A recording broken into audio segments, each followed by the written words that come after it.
안녕하십니까. 3회 아도스 두연 마무리 모의고사가 되겠습니다.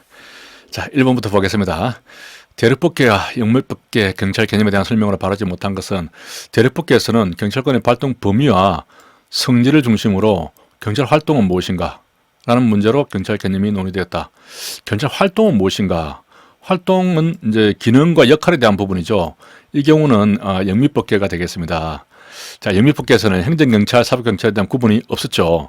또 대륙법계에서는 경찰을 시민과 대립적인 관계로 보았고 영미법계에서는 경찰 개념을 확대되는 과정으로 볼 수 있다. 이렇게 되어 있죠. 그렇습니다. 이 부분이 틀렸는데 간단하게 한번 다시 정리를 해보면은 그 대륙법계 또 영미법계가 있습니다. 자, 대륙법계에서는 경찰의 발동 범위와 성질을 중심으로 논의가 되었죠. 그리고 영미법계에서는 이제 자치권을 중심으로 했기 때문에 기능과 역할과 기능을 중심으로 논의되었습니다. 그래서 대륙법계에서는 이제 명령 강제하는 권한입니다. 그 왕의 권한을 위임을 받아서 명령 강제하는 것이죠. 그래서 야 이렇게 해 저렇게 해 막 명령합니다.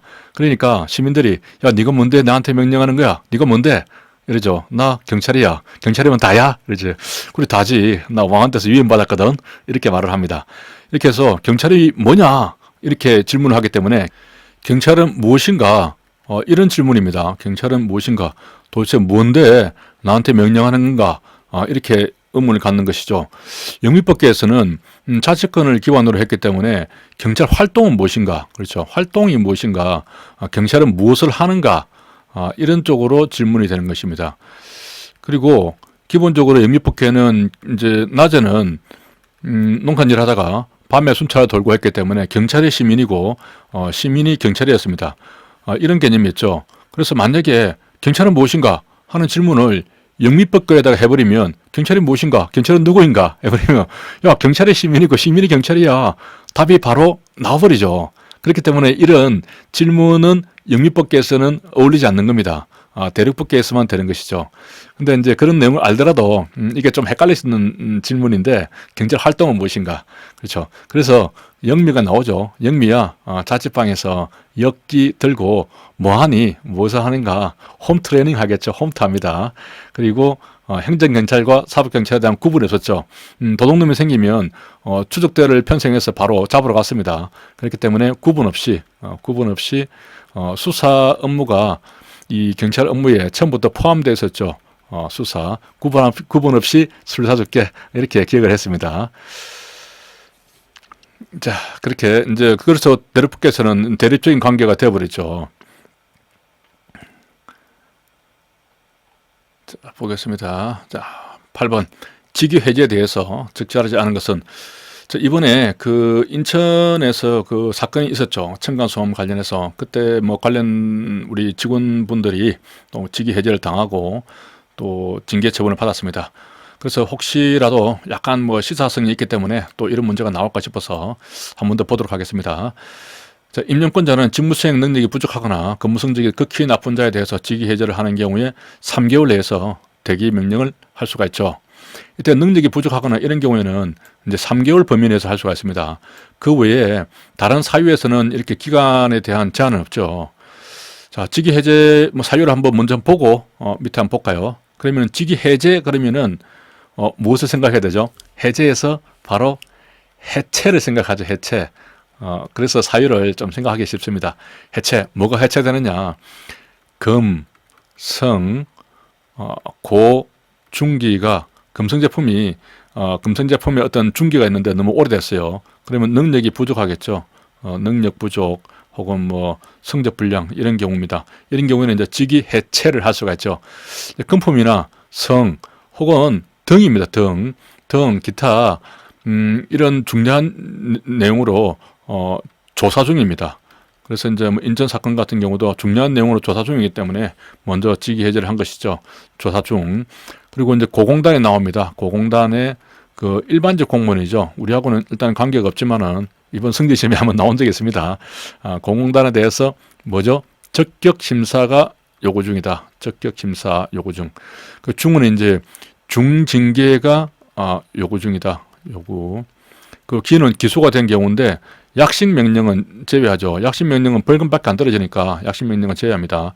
자, 능력 부족한 경우요. 이 경우는 이제 3개월간의 어떤 기간을 주고 교육 훈련을 했는데도 개선이 안 되면은 바로 이제 직권 면직으로 갈 수가 있습니다. 직권 면직으로 가게 되면은 직권 면직에는 두 가지 종류가 있죠. 동의를 요하는 것과 동의를 요하지 않는 경우가 있습니다. 자, 동의를 요하지 않는 경우는 어떤 경우죠? 정복자입니다. 정복하려는 사람은 상대방의 동의를 요하지 않죠. 뭐 정원 조정이 있었다거나 혹은 복직을 안 한다. 휴직했는데 복직 안 한다. 어떤 자격, 뭐 변호사 자격 같은 것 때문에 선발을 했는데 그 사람 자격이 취소가 돼버린 거예요. 자격. 이렇게 정복자에 대해서는 객관적인 사실이기 때문에 특별히 동의를 요하지는 않죠. 동의를 요하는 경우는 조금 심사를 해봐야 되는 뭐 인격상의 혹은 성격상의 어떤 결함이 있다거나 이런 능력 부족하다든가 이런 이유로 할 수가 있겠습니다.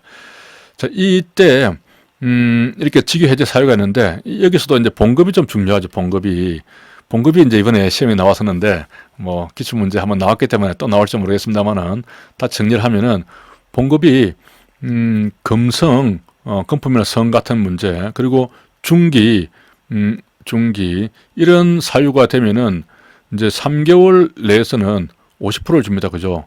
50%를 주다가 나중에 3개월 이후가 되면은 30%로 이렇게 아끼게 됩니다. 그러니까 여기서도 보면은 그 뭐 조사 중인데 조사가 빨리 안 끝나고 3개월 이상 계속 이어지는 경우에요. 뭐 중징계 요구했는데 징계 의결이 빨리 안 끝나고 계속 이어지는 경우입니다. 그죠? 뭐 이렇게 기소를 했는데 이 경우에도 이제 재판이 나면 되는데 빨리 안 나니까 계속 이어지는 뭐 그런 경우가 되겠죠. 그런데 이제 여기에 그 고공단에 있죠. 고공단에 일반 공무원인데 이 사람에 대해서 적격 심사 요구를 한 경우, 이 경우는 어떻게 됩니까? 이게 조금 이제 시험에 나올 것 틀리기 쉽죠. 적격 심사죠. 적은 지어선 치어타고 같습니다. 숫자법에서. 그래서 70%에서 4니까 40%가 됩니다. 그죠? 70에서 40% 이렇게 기억을 할 수가 있겠습니다. 그리고 이제 능력 부족한 경우, 능력 부족하다. 이때는 또 몇 프로입니까? 능력 부족하면 뭔가 좀 모자라니까 우리가 뭐 8%나 그러죠. 8%만 받습니다. 80% 받다가 나중에 직권 면적돼 버리면은 뭐 제로가 될 수가 있죠. 그래서 8%니 뭐 7%로 생각하면 안 됩니다.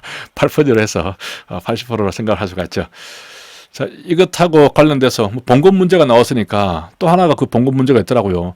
우리 저 직권휴직 있었죠. 앞서 우리 1회 그 제가 문제 풀이할 때도 얘기했는데 한 번 더 얘기하면은 직권휴직 할 때 이때 이제 병으로 인한 뭐 장기 요양이 있죠.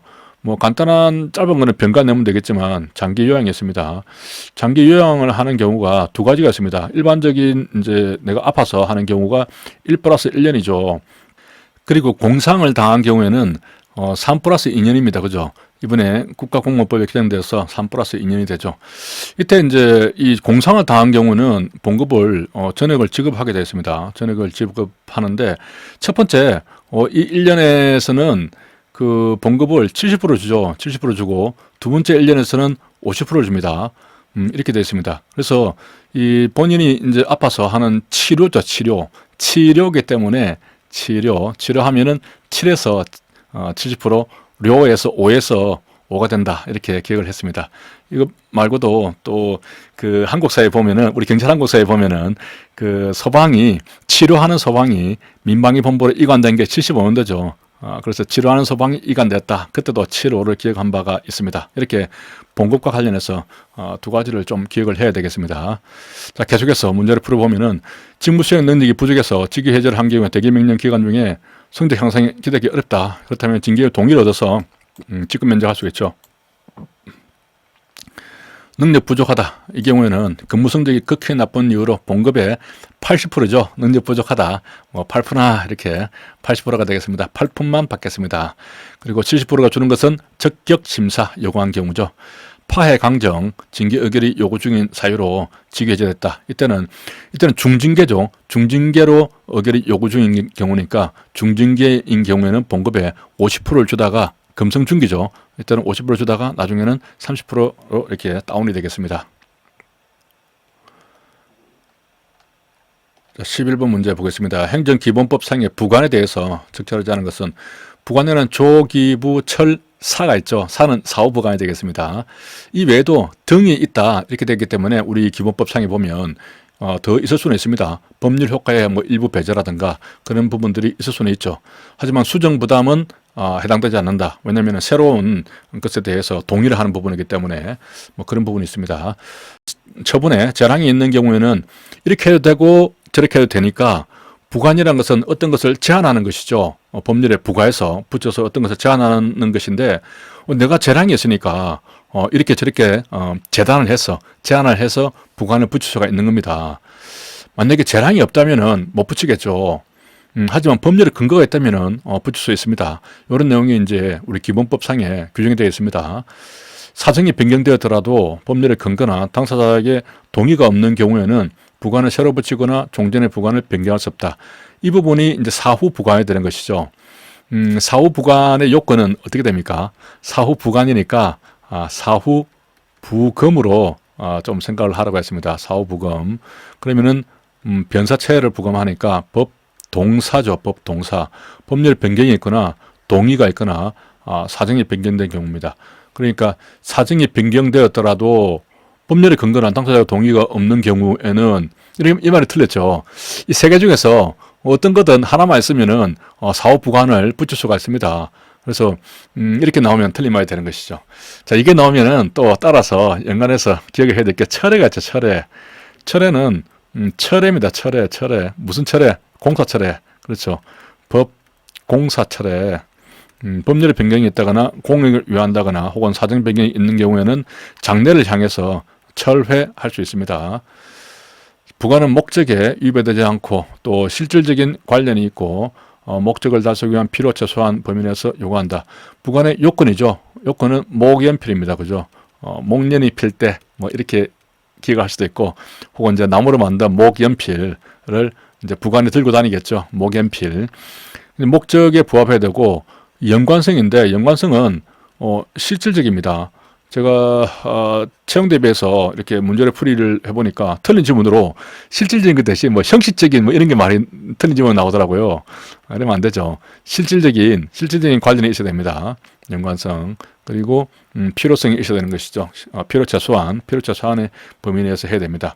아무래도 이 원래 그 행정 행위를 제한하는 것이기 때문에 그 목적에 맞춰야 되고 제한하더라도 그것하고 연관이 되겠죠. 그래서 필요 최소한으로 제한해야죠. 그죠? 이렇게 목연필로 생각을 할 수가 있겠습니다. 자, 물리력 행사 기준. 이 부분도, 뭐, 최근에 뭐, 자꾸 인천 사건을 이렇게 언급해서 좀 죄송한 면도 있습니다만, 안타까운 사건이죠.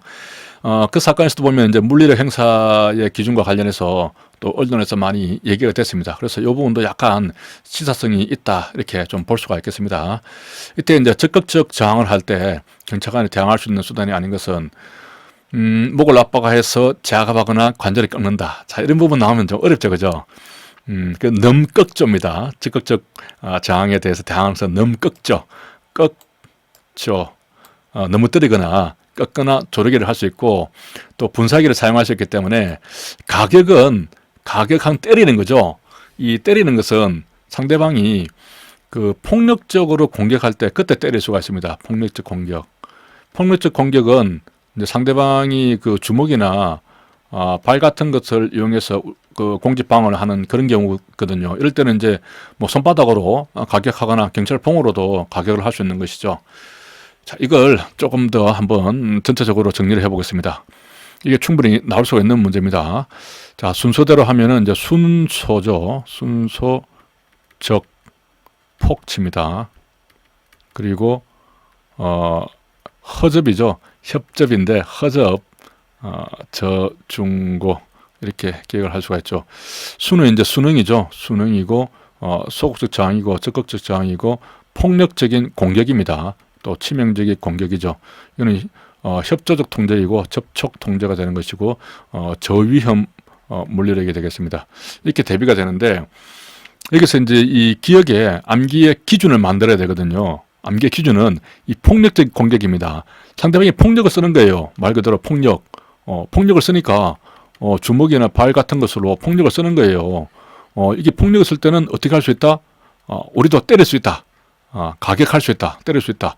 요게 이제 암기에 딱 기준점을 만들고 그다음부터 이제 좌우측으로 아래 위로 이렇게 기억을 좀 연상을 해내면 됩니다. 자, 가격도 할 수 있을 뿐만 아니라 이때는 충격도 줄 수 있어요. 충격, 가격, 충격. 말이 비슷하죠, 그죠? 충격은 전자충격기입니다. 전자충격기로 대적은을 쏠 수가 있는 것이죠. 그러면 이제 이 물리력 단계에서 전자충격기보다 분사기가 한 단계 낮거든요. 그러면은 저위험 물리력에서는 분사기를 쓸 수 있는 거예요, 이제. 이렇게 되고, 그 다음에 뭐 치명적에서는 뭐 뭐든지 다 할 수 있으니까, 일단 전자충격기하고 분사기만 구별을 해도 어느 정도 됩니다. 자, 수능은 뭐 그야말로 협조적으로 통제하면 되겠죠. 이것은 수능하니까, 근데 내용에 보면은 좀 협조적이다 이런 부분이 포함되어 있습니다.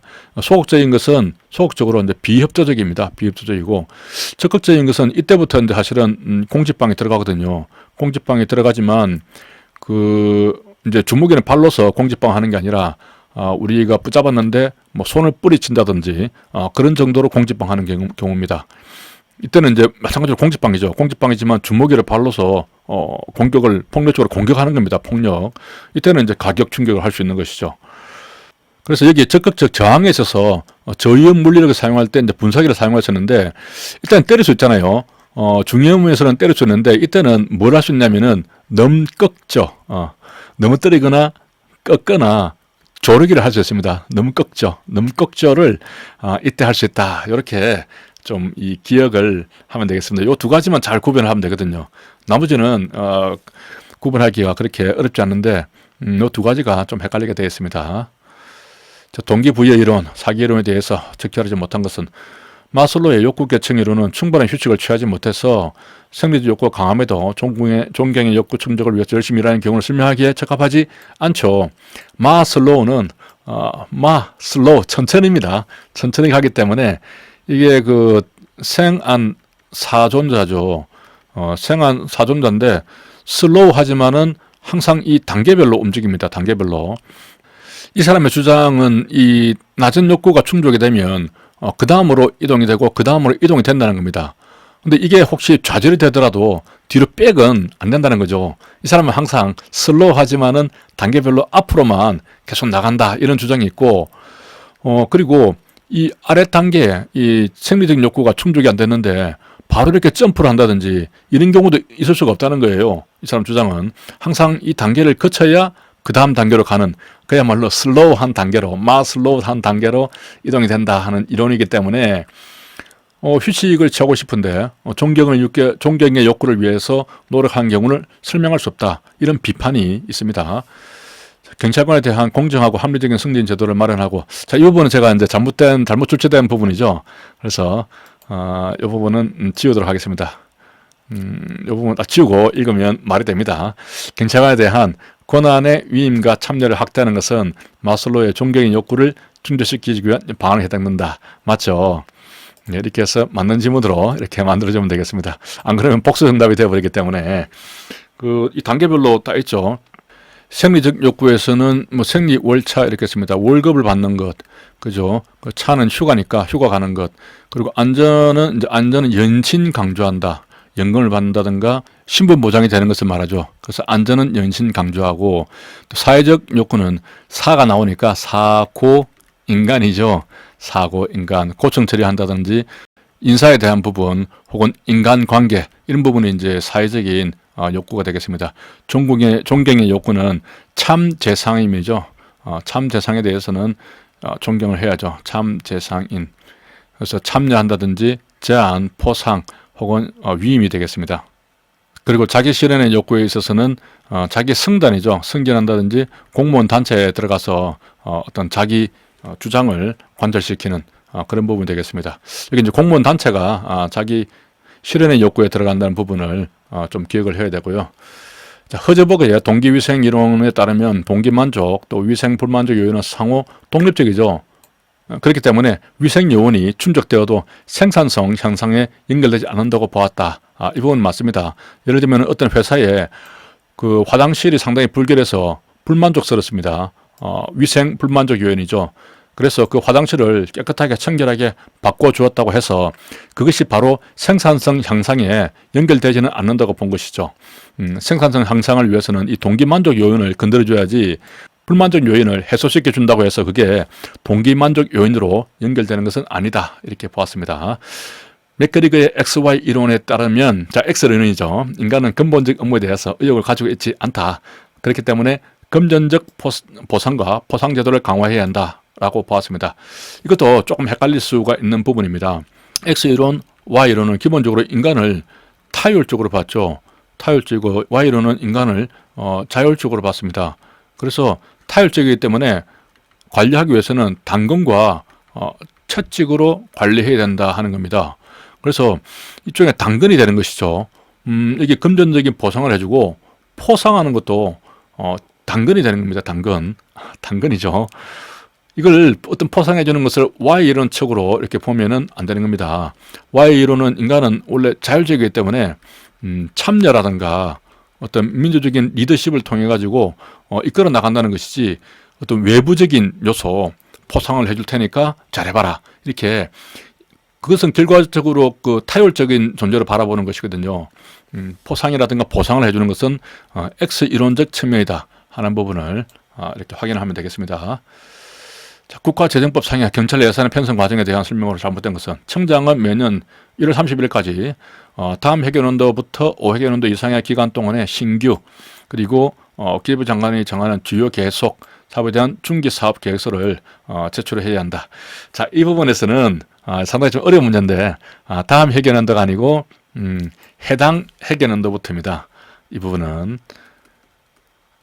자, 이 부분은 이게 조금 이해하기 어렵게 됐어요. 이게 법 조문에도 보면은 이해하기 좀 어렵게 되는데, 아무튼 그 회계연도가 나오면 보통 해당 회계연도라고 하면은 그 해를 말하잖아요. 그 해가 아니라 예산하고 관계가 되기 때문에 보통 다음 회계연도부터 문제가 되는 것이죠. 예산은 지금 해당 회계연도 같으면은 1월 31일까지, 그러면은 그 해의 예산은 이미 확정이 되어 있어요. 작년에, 그죠? 확정이 된 예산을 쓰는 겁니다. 그냥 쓰면 되는 것이지 뭘 이렇게 계획을 세우고 할 일이 없잖아요. 다른 경우는 다 그런 경우예요. 다음 회계연도부터. 그런데 이 중기사업계획서는 5년 동안 쓰는 계획을 쓰기 때문에 비록 예산이 확정됐지만은 그 해부터 계획을 짜는 겁니다. 예를 들면은 2021년도 같으면 이제 2020년도에 이미 예산이 확정됐겠죠. 그럼 2021년도에 이 중기사업계획서를 이제 5년간을 해야 되잖아요. 5회계연도 이상 기간 동안에 여기 심표란 찍어주는 게 맞습니다. 이제 원래는 없지만은 찍어서 이해를 한다는 거죠. 5년 이상 동안에 신규나 또 주요 계속 사업에 대한 중기사업계획서가 되겠습니다. 그래서 중기사업계획서를 어떻게 적냐면은, 예를 들면은 이제 올해부터, 해당 연도니까, 그죠? 올해부터 올해는 이제 신규는 뭐 1조 그리고 이게 주요 계속 사업이죠. 계속 사업은 요거는 한 5천억 이렇게 적는 거예요. 그럼 다음 연도에 또 새롭게 되는 게 뭐냐? 또 뭐 1조짜리겠다. 또 계속 사업도 5천억짜리겠다. 뭐 이렇게 해서 2025년까지 5년치 계획을 딱 세우는 겁니다. 이렇게 이제 어느 정도 규모가 나오겠죠. 요걸 말하는 거예요. 그래서 해당 연도부터 신규와 계속하게 대해서는 5년간 계획을 세운다 하는 부분이 되겠습니다. 저도 이 부분을 이해하는데 시간이 되게 많이 걸렸어요. 이게 법조문이 명확하게 되어 있지 않아가지고 여러 가지 사례를 좀 보면서 연구를 했는데 그렇게 되더라고요. 그래서 이제 거기 보니까 해당 연도부터 하게 되겠는 거예요. 그게 좀 특이하더라고요. 자, 기재부 장관은 대통령 승인을 받은 다음에 연도의 예산 편성 지침을 3월 31일까지 통보해야 한다. 자, 이게 예산과 관련해서는 그 절차가 중요하죠. 그리고 그 기한이 되게 중요합니다. 여기서 예산을 편성할 때는 경기국이죠. 네, 결산할 때는 경기감기국이고, 그죠. 그래서 경제청장이 기재부 장관에게, 이렇게 또 기재부 장관이 경제청장, 이렇게 내려갑니다. 그죠. 요때마다 이제 어떤 걸 보내느냐, 사지요, 그렇죠. 해산물이죠. 해산물, 12시 전에, 그죠. 12시 전에. 그렇게 해서, 해는 숫자법으로 1이죠. 여기는 사는 3이고, 물은 5가 됩니다. 이렇게 하면은 사업계획서, 중기 사업계획서를 1월 31일까지 작성을 하고, 작성을 해서 이제 경찰청장이 우리 기재부 장관에게 주는 겁니다. 그리고 이제 그러면 기재부 장관이 다시 청장에게 지침을 주는 것이죠. 3월 31일까지. 그리고 이제 예산 요구서를 작성을 해서 5월 30일까지 제출하게 됩니다. 그럼 최종적으로 이제 국회는 12시니까 120일 전에 이제 국회에 발송을 하게 되는 것이죠. 그런 내용입니다.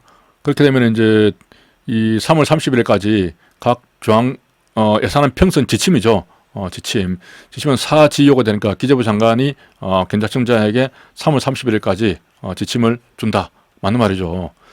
청장은 다음 연도 세입표출 예산, 개속비, 명시유월비, 국고체납, 이게 이제 세계 명곡이죠.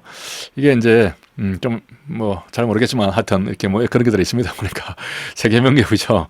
이런 것들은 이제 예산 요구서라고 하는데, 이러한 요구서는 요니까 5월 말까지 제출하게 되겠습니다. 정부는 대통령 승인 받은 것을 해경도 120일 전까지 제출해야 되는 것이죠. 절차법에 대해서 옳은 것은 청문이 시작되는 날부터 10일 전까지 당사자 등에게 일정한 사항을 통지해야 합니다. 그래서 청문이죠. 청문 불러도 옵니다. 문을 엽니다. 그죠? 열기 전에 뭐 노크도 해야죠. 열기 전에 10일 나옵니다. 그죠?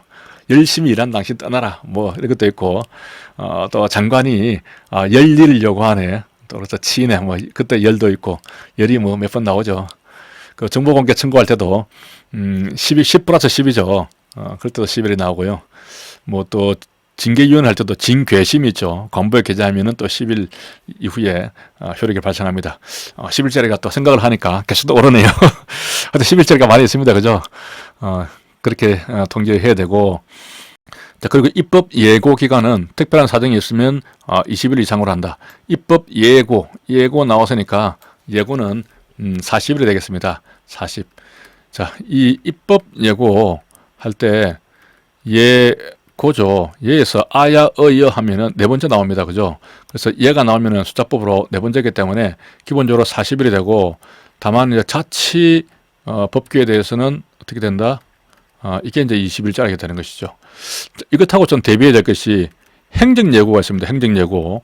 어떤 정책을 이렇게 수립하거나 집행하기 전에 미리 예고를 하게 되는데, 이때는 며칠입니까? 이때는 20일이에요. 20일. 행정예고는 20일이고 자치법규도 20일인데 입법예고는 40일이다. 요걸 좀 구분해서 기억을 해야 되고, 그래서 40일짜리가 나오는 게, 또 이거 나오면은 연상해서 계속해서 읊어봐야 됩니다.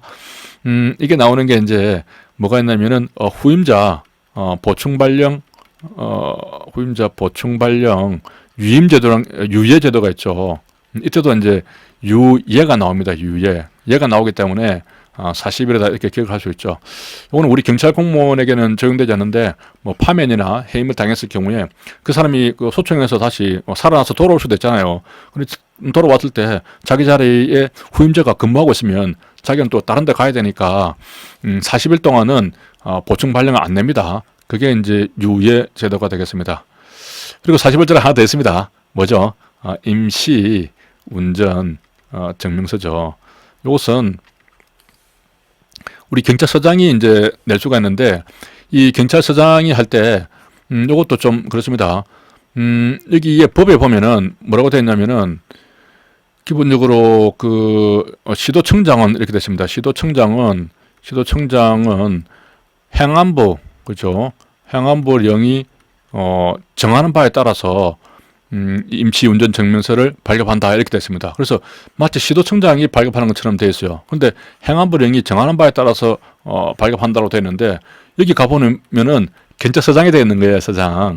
서장이 발급자가 되어 있습니다. 그래서 결론적으로는 임시 운전 증명서는 서장이 발급한다 이렇게 생각을 하면 되고, 실제로 제가 이제 보니까 중간에 대통령령에 보면은 또 그러니까 도로교통법 시행령이 되겠죠. 그 대통령령에 보면은 또 뭐라고 됐냐면은 그 위임에 관한 부분에 보니까 이 임시운전 면허증 발급과 관련해서는 시도청장이 서장에게 위임한다라고 되어 있더라고요. 그래서 이제 조금 약간 규정이 이게 조금 바로 연결이 안 되고 각각이 따로 좀 규정이 되어 있더라고요. 아무튼 결론적으로는 법에서는 마치 시도청장이 발급하는 것처럼 시도청장은 행안부령이 정한 바에 따라서 발급한다 이렇게 돼 있고, 실제는 서장이 발급한다 이렇게 기억을 하면 되겠습니다. 자, 그런데 중요한 것은 그게 아니고 임시 운전 증명할 때 여기 니은 한 개 더 붙이면 임신이 되죠. 임신. 자, 임신할 수 있는 우리 가임기 여성은 보통 20대에서 40대입니다. 그죠? 그렇기 때문에 여기서 좀 연상을 하면은 임시 운전 증명서는 기본적으로 20일간 기간을 줍니다. 그런데 운전면허를 정지하거나 취소해야 되는 경우에는 40일짜리 그 임시 운전 증명서를 줄 수가 있어요. 하지만 서장이 20일을 더 연장할 수 있습니다. 그러면 이제 20 플러스 20이 될 수가 있고 40 플러스 20도 될 수가 있죠. 20일 더 연장할 수 있다. 아무튼 여기서 나온 거 보면 전부 다 20, 40 뭐 이런 것들이죠. 위에서도 계속 20, 40 뭐 이런 것들이 나옵니다. 이렇게 연관해서 전체적으로 숫자를 좀 보면 되겠습니다. 청문은 원칙적으로 비공개하는 게 원칙이죠. 공개를 할 수 있는 경우는 그 청문 주재자가 뭐 공개할 필요가 있다 이렇게 생각이 되면은, 이렇게 인정을 하면은 공개를 할 수 있는데, 이때도 뭐 공익이라든가 제3자의 이익을 침해하지 못한다 그런 부분이 있습니다. 아무튼 원칙적으로 이제 청문은 비공개하는 것이죠. 그 당사자들끼리만 모여서 청문하는 겁니다. 그 공청회가 이제 공개하는 것이죠. 공치송달은 공고한 날부터 10일이 지난 때 효력이 발생한다. 아니죠. 14일이겠죠. 공시가 나오니까 공시생들은 모든 일들이 일사천리로 잘 돼야 되고, 하지만 이제 일반적인 공고가 있죠. 공고. 공고는 공업고등학교입니다. 공고에서는 5일이 말할 때 효력이 발생하니까 5일 이후가 되죠. 아까도 뭐 잠깐 얘기했지만 징계에 있어서 징계 처분에서 하려고 했는데 대상자가 잠수를 탄 겁니다. 서재가 파악이 안 되면은 관부에 게재할 수 있죠. 그때는 괘씸하니까 10일 이후에 효력 발생합니다. 이렇게 조금 다르게 규정이 되어 있죠. 자, 부정선택 금지법에 대해서 보도록 하겠습니다. 공직자 등이 직무 관련 여부와 관계없이 동일인으로부터 1회에 100만 원, 매 회계하는데 300만 원 초과하는 금품을 받거나 요구 약속한 경우는 3년 이하 징역, 3천만 원 이하 벌금에 처한다. 맞나요? 자, 1회에 100만 원 맞죠? 회계는 300만 원 맞죠? 근데 이렇게 요구하게 되면은 3년 이하, 3년 이하 맞습니다. 자, 이것은 좀 이따가 이 처벌 규정과 관련해서 전체적으로 한번 정리를 해보겠습니다. 부정처탁을 받은 공직자가 받고 그대로 수용을 했습니다. 그러면은 2년 이하 징역, 2천만 원 이하 벌금이 되는 것이죠. 공직자의 배우자는, 자, 이때 배우자는 법률상 배우자의 하나죠. 유일하게 법률상 배우자의 하나는 게 이때 그 부정청탁 금지법이죠. 다른 경우는 모두 그 사실상 배우자, 그러니까 사실혼까지 모두 포함하는 개념이 되겠습니다. 이 법률상 배우자만 하나는 것은 부정청탁 금지법만 있다. 우리 실무정합에서는. 금품을 수수, 요구, 약속한 배우자를, 또 배우자를 처벌하는 규정은 없어요. 그 배우자의 공직자만 처벌하게 되는 것이죠. 본인이 자신의 민원을 공직자 등에 직접 부정청탁했다. 이렇다면은 1,000만 원 이하가 아니라 이 경우는 처벌이 없습니다. 자, 처벌 규정을 한번 정리를 해보겠습니다. 공간이 조금 부족한데 이쪽에다가 정리를 한번 해볼게요. 우리 부정청탁 금지법 할 때 먼저 1회에 그죠?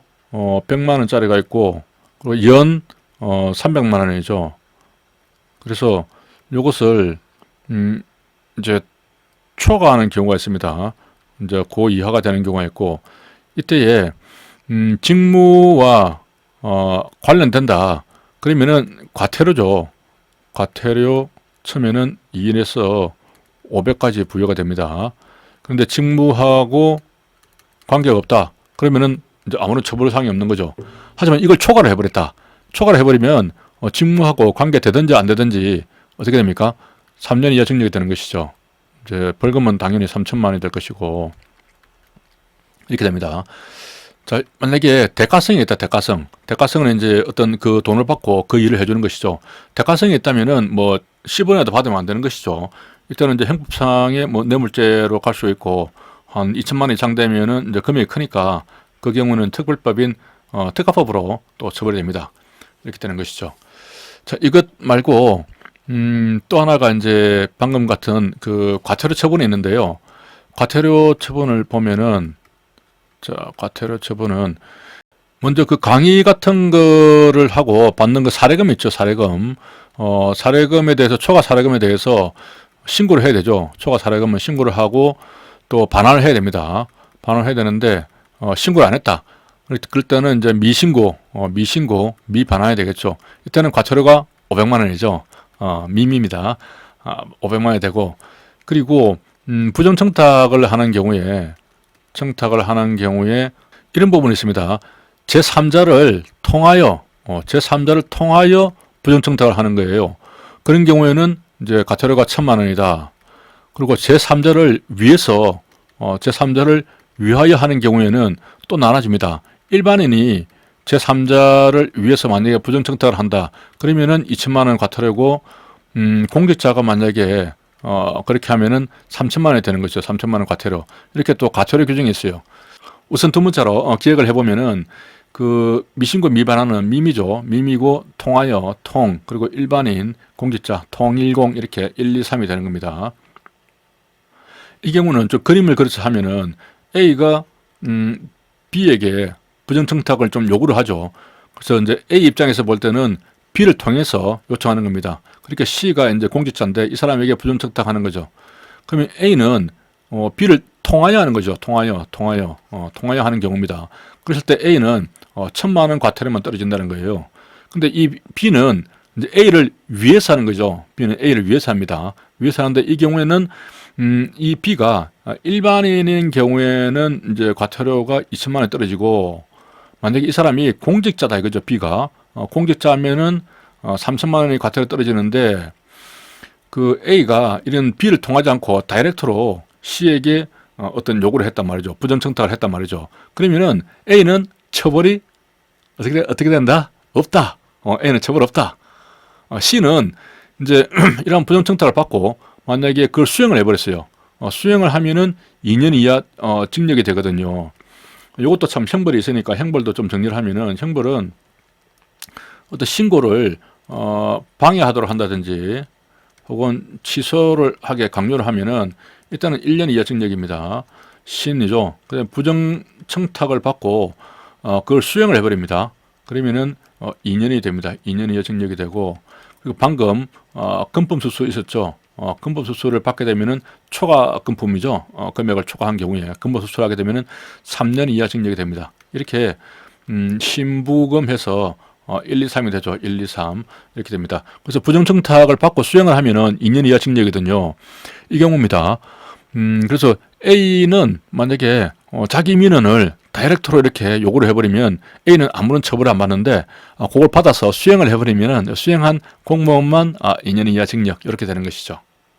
이렇게 그 과태료와 형벌 또 그리고 이 부분을 또 정리를 해봤습니다. 자, 적극 행정에 대해서 옳지 않은 것은, 적극 행정에는 공무원이 불합리한 규제를 개선하는 등 공공의 이익을 위해서 창의 전문성을 바탕으로 적극적으로 업무를 처리하는 행위를 말한다. 좋은 말 다 들어가 있네요. 맞는 것 같습니다. 그죠? 소극 행정이란 공무원의 부작위, 또 직무태만 등 소극적 업무로 권익을 침해하거나 손실을 발생하게 하는 행위를 말한다. 맞는 것 같습니다. 자, 사전 컨설팅이란 말이 있죠.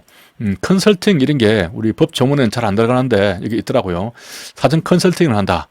그러면은 공무원이 인허 등록, 신고 이런 규제나 불명확한 법령 등으로 인해서 업무를 적극적으로 추진하기 곤란한 경우에 소속 기관의 장에게, 컨설팅하는 것은 그 기관의 장에게 하는 것이 아니라 감사기구의 장에게 하는 것이죠.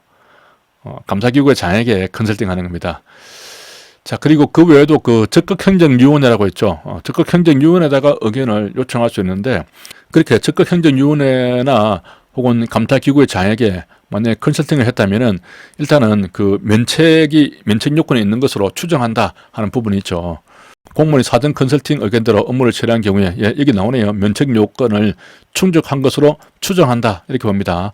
그래서 컨설팅뿐만 아니라 적극행정위원회의 그 의견을 조율한 경우도 마찬가지로 면책 요건을 충족한 것으로 추정하는 것이죠. 간주가 아닙니다.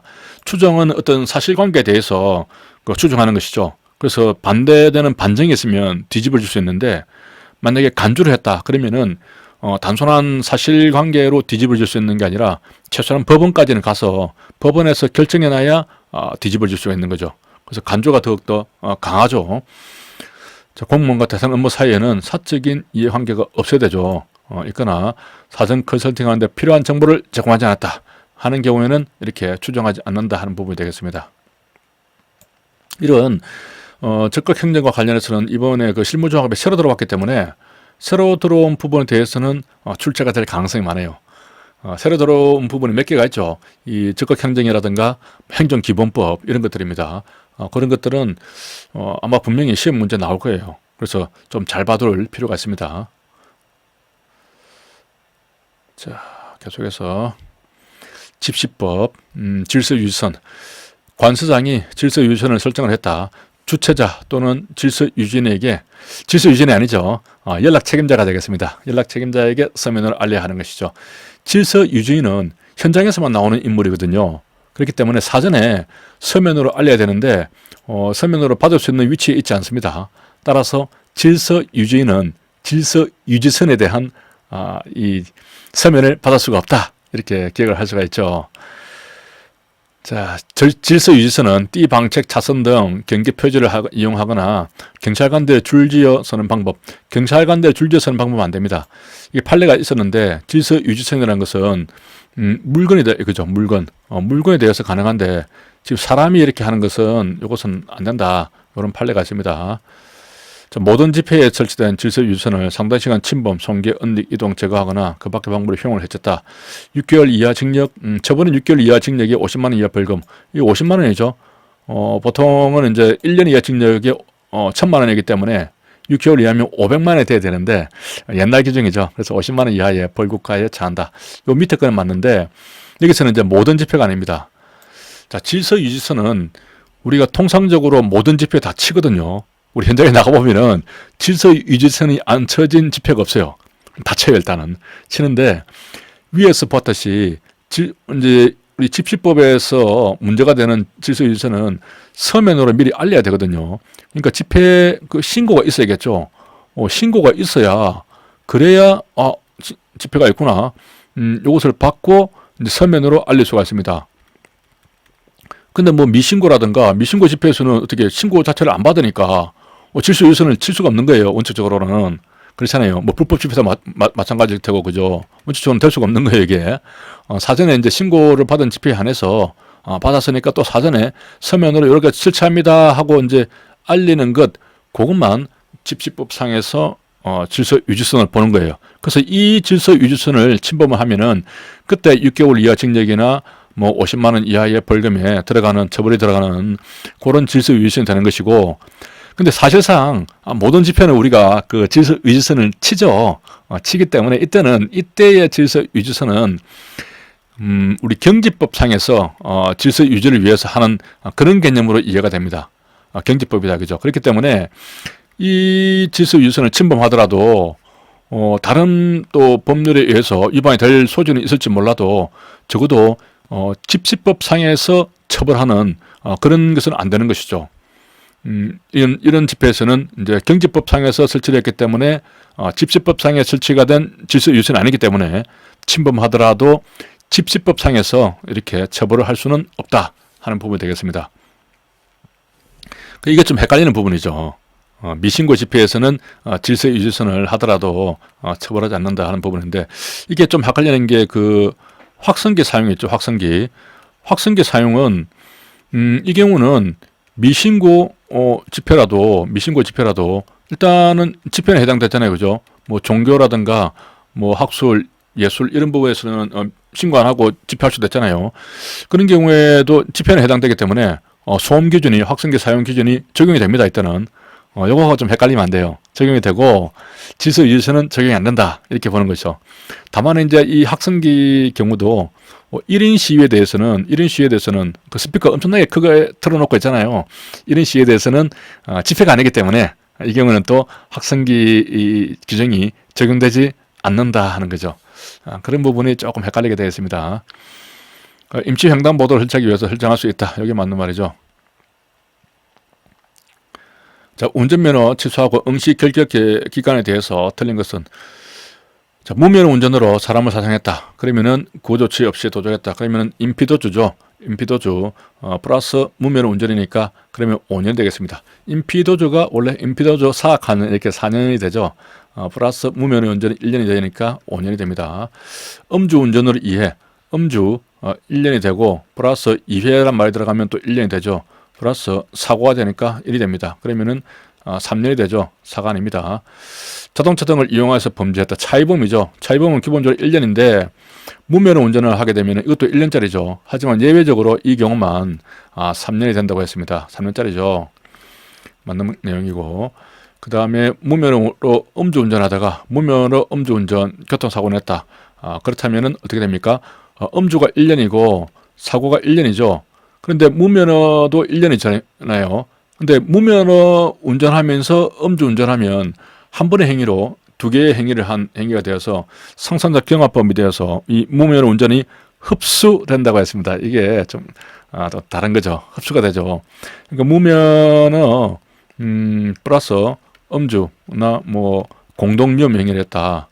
그러면은 이 무면허 운전은 이게 흡수가 돼버린 거예요. 그래서 요것만 가지고 음주가 1년짜리니까 1년, 뭐 공동위험 1년짜리니까 요것만 이제 결격 사유가 됩니다.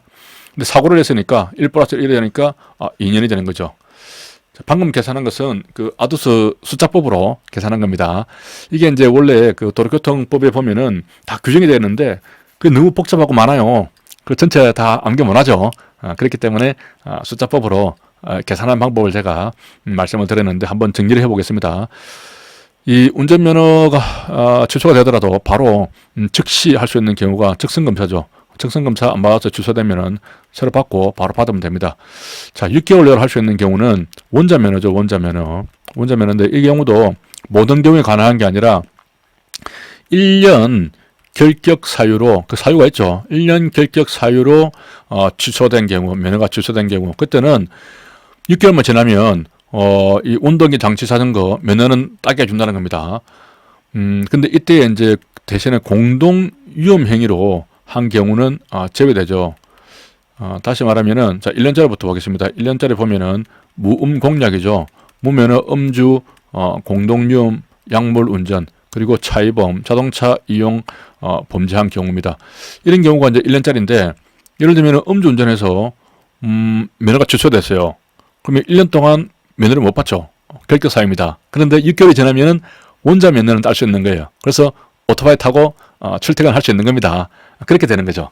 그런데 공동위험 행위 하다가 면허가 취소돼 버렸다. 그러면은 1년 동안 못 받는데 6개월 후에 원자 면허 받을 수 있느냐? 공동위험 행위는 제외됐기 때문에 받을 수 없는 거죠. 얘는 이제 폭주족 같은 거니까 얘는 1년 동안 못 받는 겁니다. 자, 2년짜리를 보면은 주로 이제 범죄죠, 범죄. 범죄가 이제 뭐 대리영시했다. 그다음에 허위로 부정 발급했다. 혹은 어떤 강절도죠. 강절도인데 이 경우도 조금 특이하죠. 차를 빼앗은 경우 강도는 일단 적발이 되면은 바로 2년 동안 면허를 받을 수가 없는데 취소를 하고, 절도는 처음에 적발이 되면 바로 취소를 안 해요. 절도하게 되면은 벌점은 100점 줍니다. 벌점을 100점을 준다는 얘기는 100일 동안 정지를 시킨다는 거죠. 100일 정지가 들어갑니다. 음주운전도 보면은 그 100일 정지가 들어가죠. 벌점을 100점 받기 때문에. 그러니까 정지가 들어가려면 기본적으로 벌점을 때려야 됩니다. 벌점을 때리고 그 벌점 일수에 맞게 정지가 들어가는 것이죠. 그래서 절도는 처음에는 벌점 100점을 받게 됩니다. 그래서 100일 정지가 들어갑니다. 이후에 이제 두 번째 절도를 하게 되면은 그때 면허를 취소를 하게 되죠. 그렇게 취소가 되고 나면은 2년 동안은 면허를 받지 못한다 하는 의미가 되겠습니다. 3년짜리는 방금 나왔던 이제 차이범이죠. 차이범 플러스 무면허 운전한 경우입니다. 4년짜리는 이제 임피도주죠. 임피하고 도주한 경우. 이제는 임피도주 뭐 사학 한 년 이렇게 해서 4년을 기억할 수 있고요. 5년은 이제 음주 사망이죠. 사망 이렇게 해서 뭐 망할 년 이렇게 해서 5년을 기억할 수 있습니다. 미험이니까 5년. 이렇게 요것만 기억을 하면 나머지는 다 이제 숫자상으로 계산을 하면 되거든요. 그래서 뭐 무면허하고 만약에 여기서 이제 무면허하고 음주를 했다고 하는 무면허 음주, 무면허 공동위험 행위는 흡수가 됩니다. 동시에 한 번의 행위로 두 가지 범죄가 발생했기 때문에 상상적 경합으로 무면허는 흡수가 되어버리죠. 그래서 예를 들면 뭐 무면허하고 이제 다 더해주면 되는 거예요. 방금처럼 뭐 차이범이었다. 무면허 플러스 차이범. 이때는 또 예외가 되죠. 3년짜리가 되고 뭐 무면허에다가 임피도저다. 그러면 무면허가 1년짜리니까 1년짜리 하고 임피도저가 되면 4년짜리니까 1 플러스 4가 되는 겁니다. 1 플러스 4가 이렇게 되는 것이죠. 음주로 뭐 교통사고 났다. 그러면 음주가 1년이기 때문에 또 사고도 1년이거든요. 그 음주가 1년, 사고 1년, 그렇게 해서 2년짜리가 되는 것이고, 그런 식으로 이제 다 계산을 하면은, 전체적으로 다 암기를 할 수가 있어요. 제가 여러 번 실험을 해봤는데, 다 맞아요, 이렇게. 그렇게 계산하면. 안 그러면은, 그 전체를 다 외우려면 너무 힘들거든요. 청사 또는 저택 경계 지점으로부터 100m 이내의 장소에서도 5개 집회 시위를 할 수 있다. 자, 이게 이제 시위 장소와 관련해서 정리가 되어 있는데, 보면은 이제 대통령이 있고, 그 다음에 국회의장, 대법원장이 있죠. 헌법재판소장이 있죠. 이런 경우는 이제 중요한 국가기관이기 때문에 이 경우는 이제 100m, 100m 이내 장소에서는 예외 없이 집회 시위를 할 수가 없어요. 그런데, 이제 아닌 경우가 있죠. 뭐 국회 같은 경우에 국회 혹은 이제 각급 법원 혹은 이제 헌법재판소, 국무총리 또 외교기관이 있습니다. 외교기관.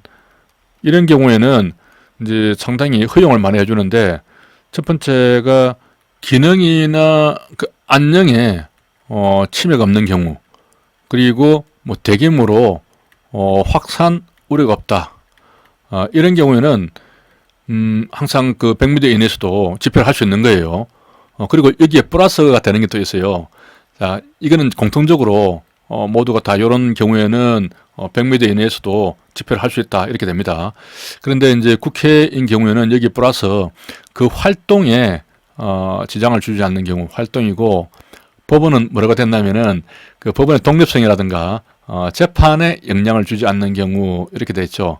국무총리는 국무총리를 대상으로 하지 않는 경우, 또 외교기관도 마찬가지로 그 외교기관을 대상으로 하지 않거나, 또 혹은 휴일에 하는 경우 이렇게 휴일이 하나 들어가 있어요. 이렇게 뭐 이런 조건들이 있어요. 이게 뭐 그렇게 중요하진 않지만 아무튼 우리 그 공지에도 다 나와 있고 이렇게 하니까 기억을 해봅니다. 암기를 해봅니다. 자, 그러면은 문제를 보면은 헌법재판소장 공간, 이 경우는 뭐 예외 없이 100m 이내에서 못 하는 것이죠. 국회의사당도 기능이나 뭐 안녕 혹은 뭐 대규모 확산 우려가 없으면 할 수 있는데, 그리고 이제 플러스 되어 있는 게 직무상 독립이 아니라 활동에 영향을 미치지 않는 것이어야 되고, 법원도 법원의 독립이나 재판에 영향을 미치지 않는 것이어야 되는 것이죠. 국무총리 공간은 총리를 대상으로 하지 않는 경우가 되겠습니다.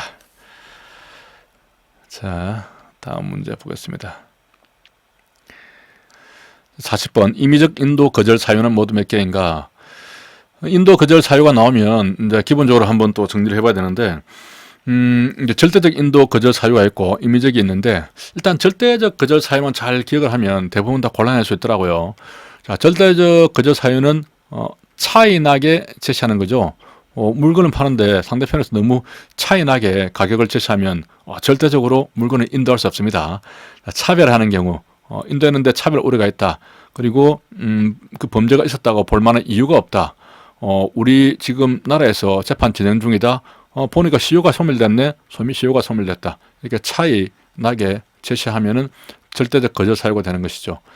자, 임의적 사유도 제가 아두수를 만들긴 했는데, 이것만 가지고는 조금 헷갈리더라고요. 그 내용을 보고 이렇게 자세히 보면은 그 절대적인 것을 걸러내고 나면 이 자세히 그 내용을 보면 좀 걸러낼 수가 있어요. 아무튼 뭐 두 문자 한 것을 한번 정리를 해보면은, 한국이죠. 한국 국민에게 외제인 3을 주는 것은 상당히 비인도적이다 이렇게 만들었는데, 다 이게 2자 이상씩 됩니다. 2자 이상씩 되죠. 이렇게 2자. 그렇게 5가지가 있습니다. 그래서 내용을 보면은 뭐 범죄가, 그 인도 문제가 우리나라에서 발생했다는 거죠. 우리나라 발생했고, 또 우리나라 국민이 이제 인도 대상이다. 그러면 이제 그 자국민 불인도 원칙에 의해서 우리는 보내줄 수도 있고 안 보내줄 수도 있습니다. 우리나라 국민인 경우에. 여기에 이제 인도 범죄 외의 범죄로 현재 뭐 재판 중이다. 그리고 인도 범죄에서 제3국에서 재판이 있었다거나 그럼에도 불구하고 보내주는 것이 비인도적이다 이런 부분인데 기본적으로 이렇게 뭐 기억도 하겠지만은 내용을 자세히 읽어보면은 임의적인 사유는 또 구분을 해낼 수가 있습니다. 자, 이 내용을 보면서 한번 보겠습니다. 인도 범죄에 대해서 대한민국 법원에서 재판이 계속 중이다. 이 범죄에 대해서 우리나라 법원이 재판하고 있으니까 당연히 우리나라 재판이 이제 진행이 돼야 되죠. 확정이 되고 나면 처벌해야 되고. 그러니까 차인에게 제시할 때 재판 중이다. 이 경우에 해당되는 것이죠. 그래서 절대적 사유니까 안 되고요. 인도 범죄의 전부 또는 일부가 우리나라 영역에서 행해졌다. 그러면 우리도 지금 재판권이 있으니까 가벼운 범죄 같으면은 우리보다는 양보를 해서 그쪽에 또 보내줄 수도 있겠지만은 좀 중요한 범죄 같으면은 우리도 재판해야 되니까 이럴 수도 있고 저럴 수도 있는 거 아닙니까? 그죠? 그러니까 이것은 임의적인 사유로 이렇게 볼 수 있는 것이죠. 자, 그게 한국에서 이렇게 발생되었다 하는 이 부분이 되겠습니다. 자, 범죄인이 보내줬을 때 인종, 종교 등으로 차별을 받을 수가 있겠죠. 이런 경우에는 이제 차인에게 제시하면 안 되니까 이 경우는 절대적으로 보내줄 수가 없고 범죄는 인도 범죄 외의 범죄가 그 범죄 말고 다른 범죄에 대해서 우리나라 법원에 재판이 계속 중이다 말이죠. 그럼 우리도 재판권이 있고 그래서 이 경우는 뭐 우리부터 할 수도 있고 보내줄 수도 있는 거죠. 그러니까 임의적으로 할 수가 있는 겁니다. 그러니까 여기서는 외의 그 인도 범죄 외의 사건에 대해 재판 중이다 이 경우가 되겠죠. 또 범죄인이 대한민국 국민이다 이 경우는 이제 자국민 불인도 원칙에 의해서 임의적 사유죠. 반드시 안 보낸다는 게 아니라 임의적으로 보내줄 수도 있고 안 보내줄 수도 있죠. 그러니까 이것은 맞고 이렇게 되겠습니다. 자, 여기까지 하겠습니다. 이번에도 시간이 좀 길어졌네요. 수고하셨습니다.